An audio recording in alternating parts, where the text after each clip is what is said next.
ମୋ ପସନ୍ଦର ଡ୍ରେସ୍ କିଣି ଆଣି ଦଉଥିଲ, ଟିକିଲି ଅଧାଇ ସ୍ୱାର୍ଥ ପାଇଁ ଆଣୁଥିଲ ନା।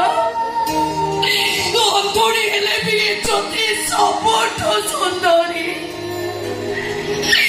ଜ୍ୟୋତି ପରି ସୁନ୍ଦରୀ ଦୁନିଆରେ ଆଉ କେହି ନାହାନ୍ତି। ଏଇଥିପାଇଁ କହୁଥିଲ ନା, ଏଇଥିପାଇଁ କହୁଥିଲ ନା। ଆଉ ଯଦି ରୁଦ୍ର ତୋର କିଛି କହିବା ଦରକାର ନାହିଁ।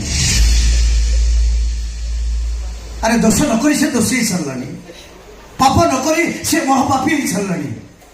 ଶୁଣ, ସମସ୍ତେ ଶୁଣ, ଜ୍ୟୋତିର ପ୍ରକୃତ ବଳାତ୍କାରୀ ଇଏ